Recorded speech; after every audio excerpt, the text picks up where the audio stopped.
बिहार में चुनाव होने हैं, राजनीतिक पार्टियां तैयारियों में जुट गई है। नेताओं के हर फैसले और कदम से सुर्खियां बन रही है। इस बीच सीएम नीतीश कुमार ने कुछ ऐसा कर दिया कि सियासी पारा हाई हो गया है।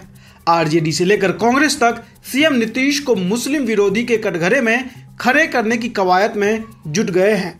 ऐसे में नीतीश के बचाव में जेडीयू से लेकर बीजेपी तक उतर गई है।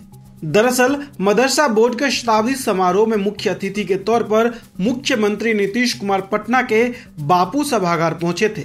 इस कार्यक्रम का एक वीडियो वायरल हो रहा है, जिसमें बिहार सरकार में मंत्री जमा खान मुख्यमंत्री नीतीश को टोपी पहनाने लगे तो नीतीश ने उनके हाथ से टोपी अपने हाथों में लेकर जमा खान को पहना दिया।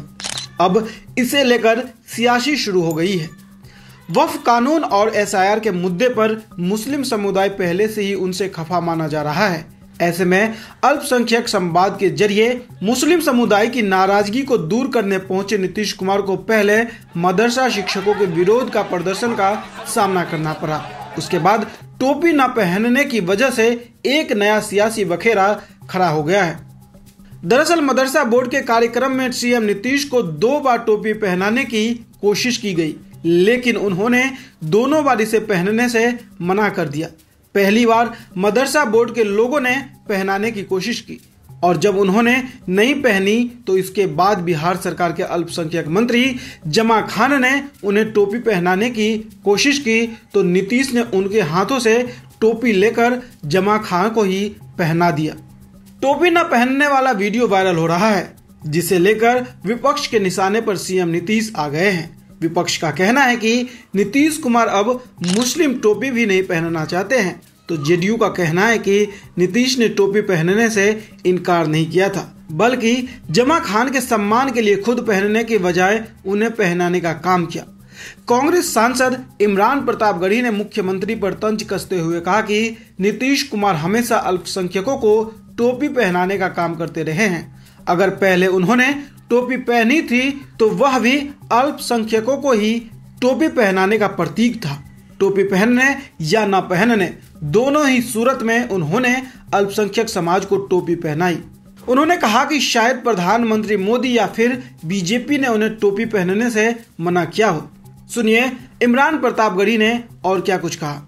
टोपी पहनाने का काम करते हैं, वो नहीं पहन रहे हैं। वो तो पहले भी अगर पहन रहे थे तो मतलब टोपी ही पहना रहे थे। वो पहने या ना पहने दोनों सूरतों में अल्पसंख्यकों को टोपी ही पहना रहे थे। वो अच्छा है कि आज उन्होंने सीधे मना कर दिया। हो सकता है भाजपा का दबाव हो सकता है नरेंद्र मोदी जी ने उनको मना किया हो, तो उनके अल्पसंख्यक समाज के जो लोग हैं, अल्पसंख्यक जो मोर्चा है, उसको नीतीश जी से पूछना चाहिए कि आपने किसके दबाव में टोपी पहनने से इनकार किया। मैंने सुना है कि वही टोपी पलट के उन्होंने पहना भी दी, तो इसको संकेत ही समझा जाए। वहीं आरजेडी नेता तेजस्वी यादव ने कहा कि मदरसा एजुकेशन बोर्ड के शताब्दी वर्ष समारोह में बिहार के मुख्यमंत्री नीतीश कुमार ने जबरन मदरसा शिक्षकों को बुलाया और फिर सम्मान स्वरूप टोपी पहनने से इनकार कर दिया। तेजस्वी ने कहा कि अपने चरित्र के अनुसार नीतीश कुमार हमेशा सभी को ठगने का काम करते हैं। मदरसा शिक्षक सैलरी न मिलने से परेशान है और उनकी नारेबाजी से घबरा कर उनके विश्वघाती मंत्रियों को स्टेज छोड़ भागना पड़ा।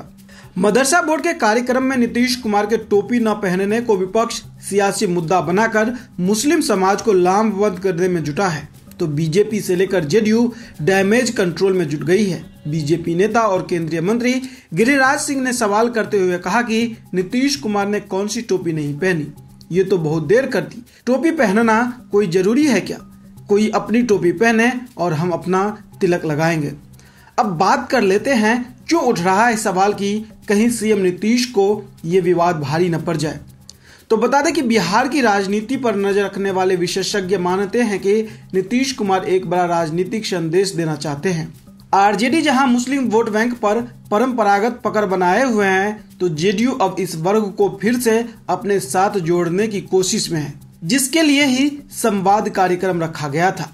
बिहार में जातीय सर्वे के मुताबिक करीब 17.7% मुस्लिम आबादी है, जो सियासी तौर पर काफी अहम है।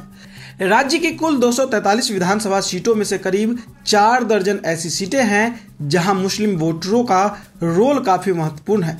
सीमांचल के इलाके में खासकर किशनगंज में मुस्लिम वोटर 70% से भी ज्यादा है। इस लिहाज से मुस्लिम बिहार चुनाव में किसी भी दल का खेल बनाने और बिगाड़ने की ताकत रखते हैं।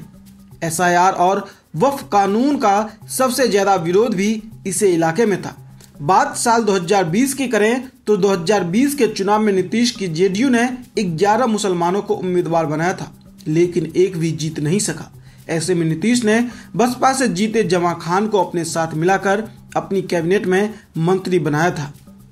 साल 2020 के बाद मुस्लिमों को साधने की कवायद में नीतीश जुटे हैं, लेकिन बीजेपी के साथ रहने के चलते मुस्लिमों का दिल अब नहीं पसीज रहा।